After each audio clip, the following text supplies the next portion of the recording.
Giving our population the education and the skills that they need to succeed in the global marketplace is a vital part of our university's contribution to society. So too are their research discoveries and breakthrough technologies that allow Canadian businesses to stay ahead of their competitors.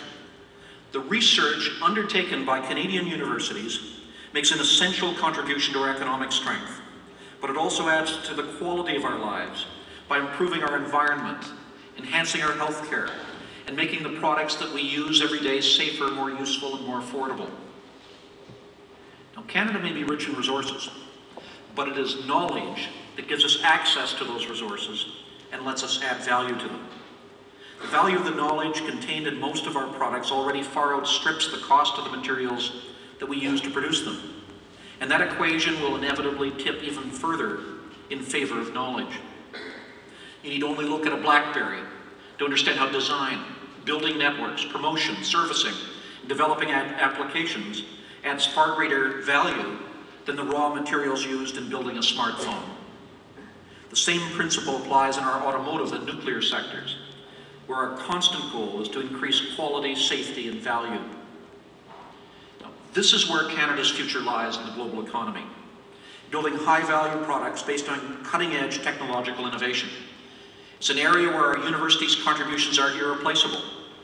As the Association of Universities and Colleges of Canada pointed out in a recent study, Canadian universities perform more than 1/3 of Canada's research and contributed at least $60 billion to the country's economy in 2007.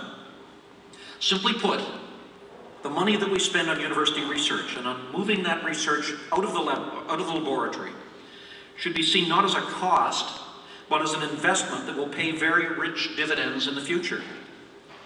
Well, there's no question that our private sector needs to invest more in education, that we need to do much more to commercialize university research. That is not an argument for scaling back our university's research activities. In times like these, when families see their incomes squeezed and governments and businesses alike can't escape the economic turmoil, our universities, which are already chronically underfunded, will find their budgets squeezed even more severely. As governments move to control costs, they need to understand that Canada's universities are not the cause of our economic problems. Instead, by building skills and promoting innovation, the universities are an important part of the solution. It is through innovation that we can improve both our standard of living and our quality of life. And yet we still fall far short of our peers in our ability to create new knowledge and to transform it into value-added goods and services, as the Conference Board pointed out last week in its report card on Canada's performance. We must set our sights higher, and our universities have a key role to play.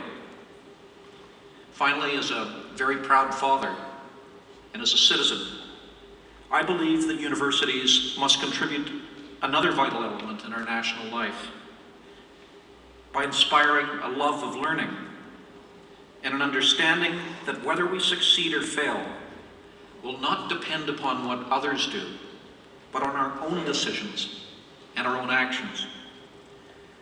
Our universities enrich our lives in a multitude of ways, but perhaps the most important is in helping our young people discover and achieve their potential. In coming months, we'll hear a great deal about the challenges that confront Canadians today. I've mentioned a number of them in my remarks here this afternoon.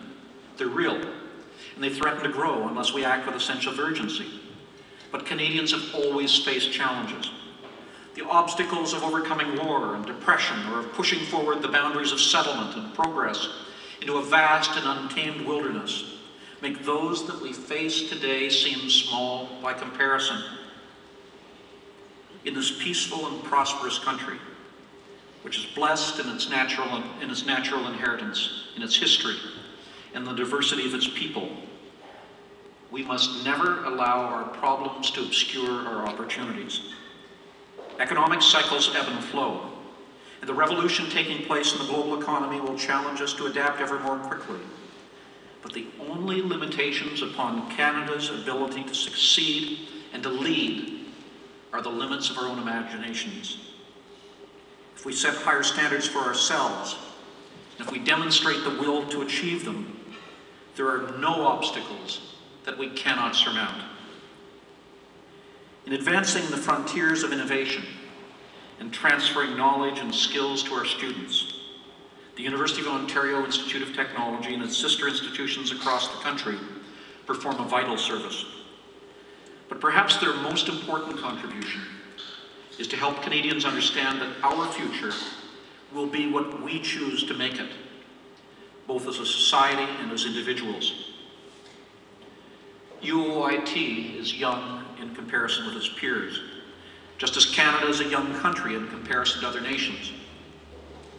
Youth brings with it special challenges, but it provides a sense of possibility unconstrained by past failure. It encourages us to look at why and how something should be done, instead of finding excuses why it cannot. You can feel that sense of excitement and adventure wherever you go at UOIT, in the classrooms and laboratories, in our residences, in our sports and recreational facilities. And you can see it in the faces and hear it in the voices of our graduates, our faculty, and our students. It is the excitement that comes when people are proud of what they have achieved and when they understand that something even better is yet to come. Thank you so much.